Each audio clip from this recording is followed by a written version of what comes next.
3 erreurs fatales d'efficacité dans la nage du crawl. Salut les amis, aujourd'hui on va voir 3 erreurs courantes concernant le manque d'efficacité dans ta nage du crawl. On va essayer de cibler 3 parties de la nage qui t'empêchent d'être efficace et je vais te proposer des astuces et des solutions pour gagner en puissance, en tonicité, en glisse, en efficacité. Prêt à devenir un meilleur nageur? C'est parti. Les 3 thèmes qu'on va aborder et on divisera cette vidéo en 3 parties. Premier thème, battement de jambes. Deuxième thème, engagement des épaules vers l'avant. Et troisième thème, efficacité sur tes appuis en crawl. Chaque vendredi, on voit ensemble les pires erreurs à ne pas commettre pour améliorer ta natation. Si le concept te plaît, le pouce bleu et abonne-toi à cette chaîne YouTube pour ne pas manquer les prochaines vidéos.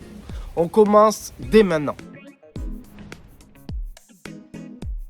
Battement trop faible. Attention à tous les nageurs qui faiblissent ou qui sont un petit peu fainéants sur leur battement. Il s'agit d'une marge de progression considérable et en t'appliquant à le mettre en place à tes entraînements, tu pourras le faire devenir plus automatique, plus naturel. Très souvent, et ça je le vois systématiquement en stage, le battement est une réelle faiblesse. Cependant, le battement possède énormément de rôles hyper intéressants qui vont t'aider à améliorer ta nage du crawl. Un rôle propulsif, un rôle équilibrateur et un rôle également qui va accompagner chacun de tes coups de bras pour un maximum de glisse. Donc le battement n'est pas négligeable.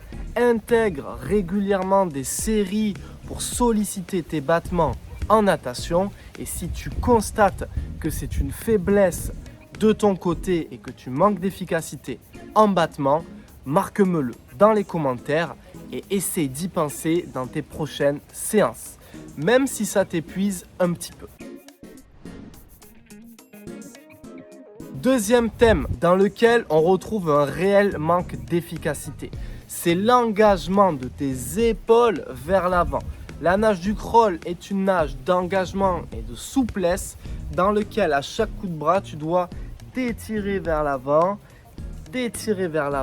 à chaque coup de bras. Et tes épaules ont un rôle hyper important là-dedans. Essaie vraiment de les engager au maximum, les étirer vers l'avant comme si tu te déboîtais ton épaule. Et exagère ce thème car très souvent on a tendance à avoir de mauvais repères entre ce qui se passe dans notre vision des choses et ce qui se passe en réalité. Donc, pour ne pas être trop fragile sur ton engagement des épaules vers l'avant, pense à t'étirer au maximum et à t'engager loin devant. Troisième partie, et là où la plupart des nageurs manquent cruellement d'efficacité, c'est la force sous l'eau et les appuis en crawl. Pense toujours, j'utilise ma main et mon avant-bras contre la surface pour créer un réel appui. Essaie de prendre un angle légèrement extérieur en plaçant ta main largeur d'épaule, comme si tu voulais faire des pompes pour optimiser ton efficacité. Et là, une fois que j'ai mon appui, je sens l'eau et je la dégage de plus en plus fort, de plus en plus vite, loin derrière. Utilise le pull boy ou le pull boy plaquette pour accentuer ta force et tes appuis en natation.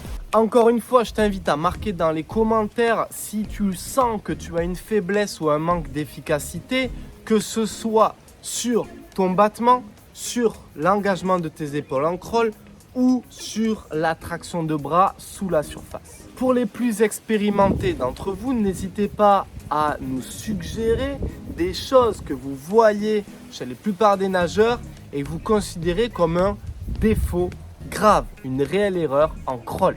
Je t'accompagne à Seignos en stage de natation et à travers mes programmes en ligne pour un maximum de progrès. Le lien se trouve dans la description. Si cette vidéo t'a plu, n'hésite pas à mettre ton pouce bleu et à t'abonner à cette chaîne YouTube. Tout se passe juste en dessous. C'était Malcolm, je te dis à très bientôt. Ciao.